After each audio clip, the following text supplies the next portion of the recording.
أعوذ بالله من الشيطان الرجيم بسم الله الرحمن الرحيم إن الله وملائكته يصلون على النبي يا أيها الذين آمنوا صلوا عليه وسلموا تسليما اللهم صل على سيدنا محمد وعلى آل سيدنا محمد الله أكبر الله أكبر الله أكبر الله أكبر أشهد أن لا إله إلا الله أشهد أن لا إله إلا الله أشهد أن محمدا رسول الله أشهد أن محمدا رسول الله حي على الصلاة حي على الصلاة حي على الفلاح حي على الفلاح الله أكبر الله أكبر لا إله إلا الله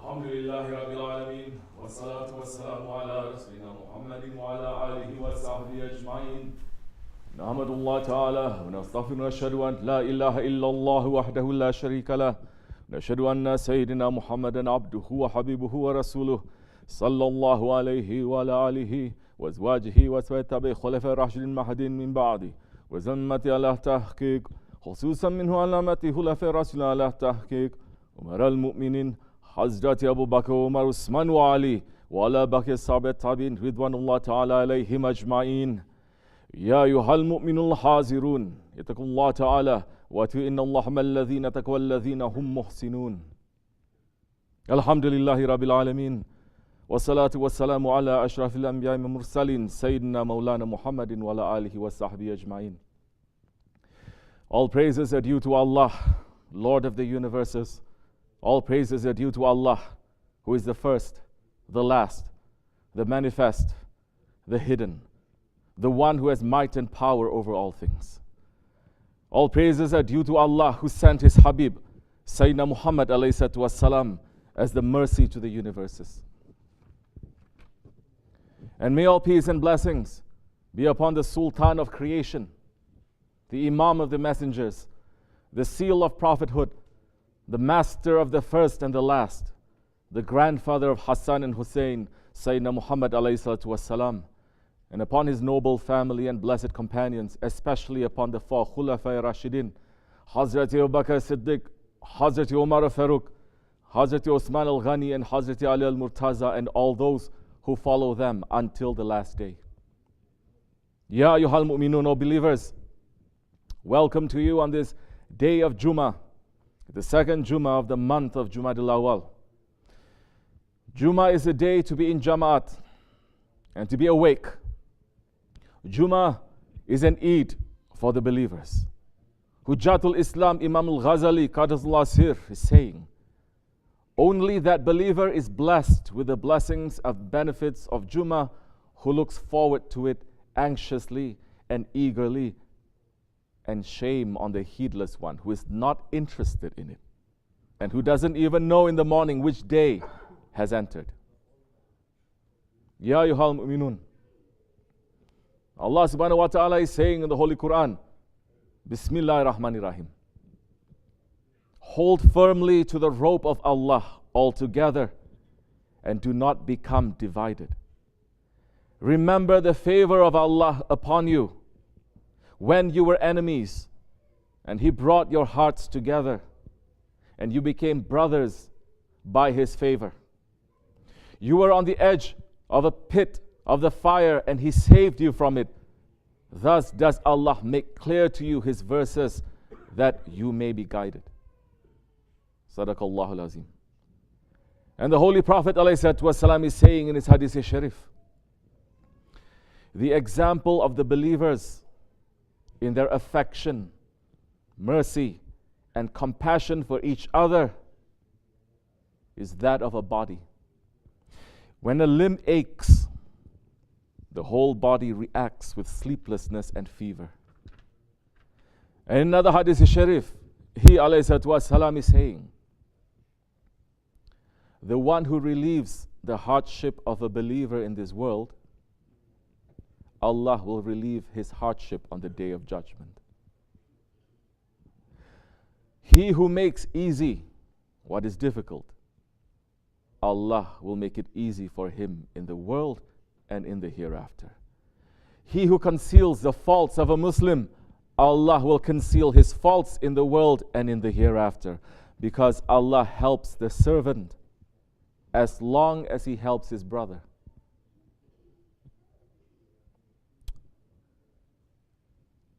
We are claiming we are believers. We must be brothers to each other.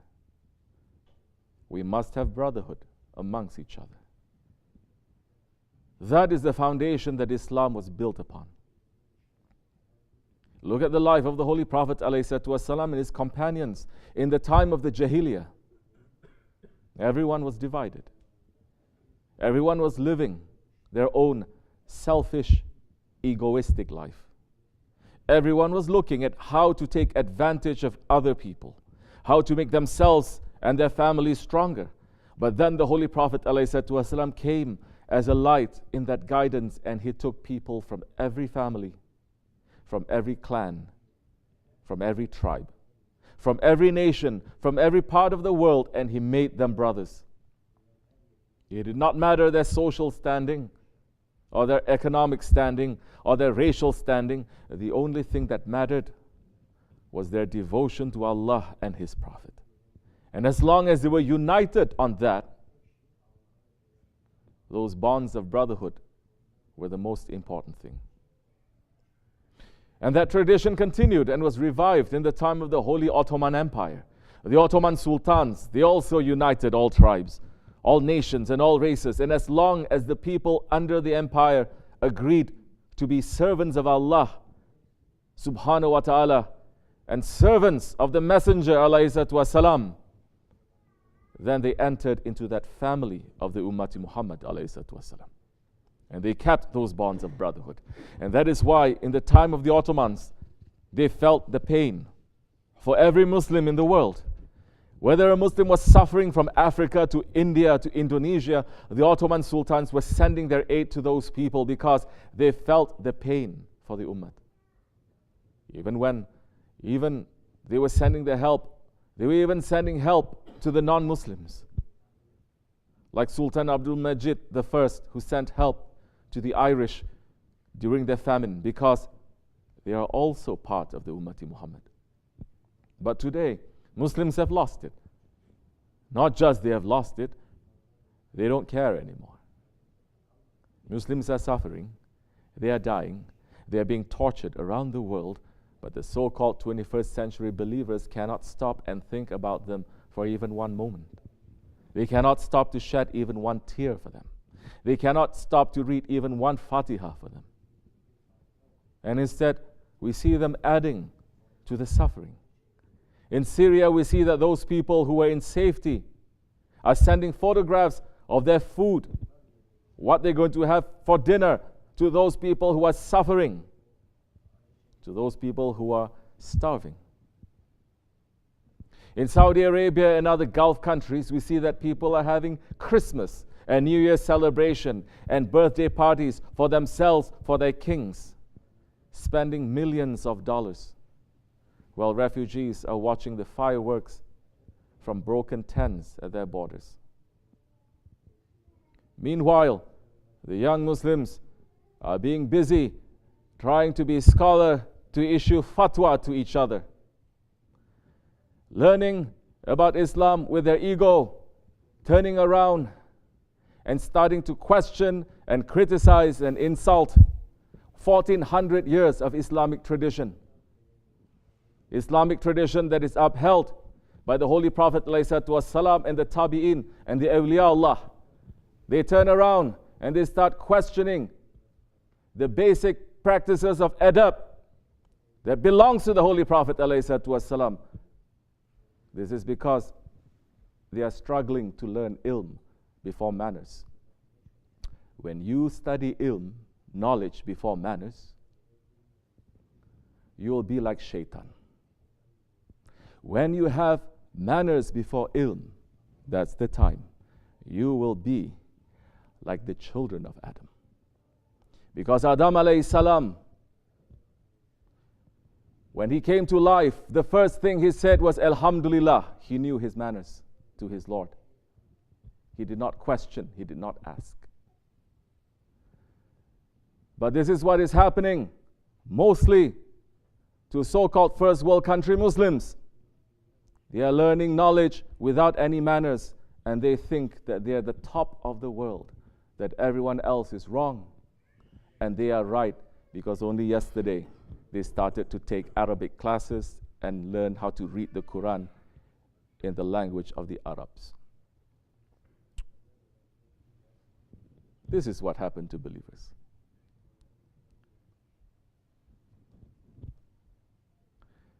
This was all described by Hazrat Abdullah ibn Umar radiallahu an when he said that Muslims are no longer caring for each other because they are just being selfish, egoistic ones. He said, there was a time when we held our brothers dearer to us than gold or silver. But today, gold and silver are dearer to the Muslims than their own brothers. O believers, O people living in Jamaat, we should not look at the situation that is happening in the rest of the world and say that we are separate from it. We must look at our own mistakes and shortcomings, and we must correct them. The Holy Prophet ﷺ is saying, do not hate each other. Do not envy each other. Do not turn away from each other. Rather, be servants of Allah as brothers. But what about those who don't want to be servants? And what about those who don't want to be brothers? Still, we don't hate. Still, we don't envy. And we don't turn them away.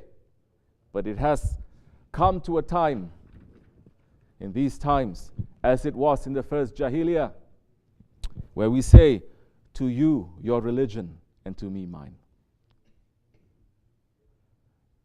He is continuing. It is not lawful for a Muslim to abandon his brother for more than 3 days.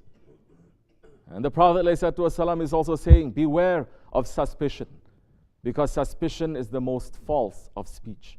Do not seek out faults. Do not spy on each other. Do not contend with each other. Do not envy each other. Do not hate each other. And do not turn away from each other. Rather, be servants of Allah as brothers. Are we doing any of the things that the Holy Prophet ﷺ is warning us against? Because these actions that he is describing, they are seeds of poison. And if they are sown in the community, then they give fruit to the cruelty and the zulm that destroys nations. We cannot let these seeds be planted in this community. Because Shaykh Effendi's work and his mission is to rebuild the community of the Holy Prophet ﷺ, to rebuild the Ottoman nation, a nation that is founded upon brotherhood.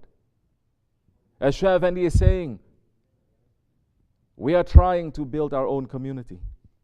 We are trying to bring all these orders that are given to us through the Holy Prophet ﷺ. My duty is to bring the community together, to watch, to make you understand what is right and what is wrong, and to work on people.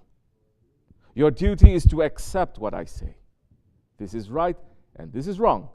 That way we can build. Otherwise, we are not going to be able to build, and in the judgment day, you are going to be responsible. Not only me, you will be responsible. Every individual will be responsible. You will be accounted for whether you did what is for you or not. Everyone knows what is for them to do. And everyone knows what is their duty in this world. This community looks very small, but who knows, maybe it is one of the biggest works. For me, it is one of the biggest works. It doesn't matter if it's small. We are not trying to change the world. We're trying to build something. And whoever helps in that, whoever spends on the way, they will be blessed.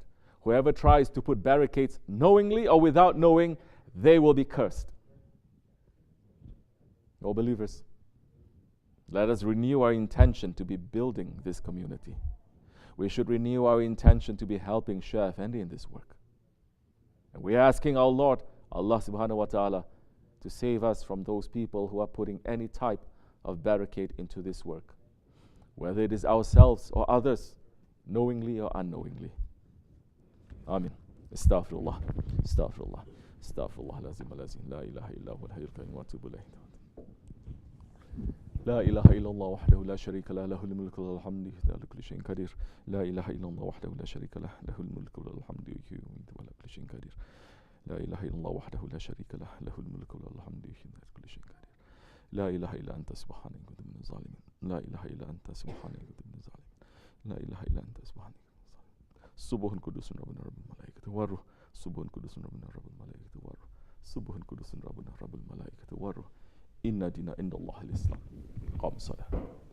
الله أكبر الله أكبر الله أكبر الله أكبر أشهد أن لا إله إلا الله أشهد أن لا إله إلا الله أشهد أن محمدا رسول الله أشهد أن محمدا رسول الله حي على الصلاة حي على الصلاة حي على الفلاح حي على الفلاح قد قامت الصلاة قد قامت الصلاة الله أكبر لا إله إلا الله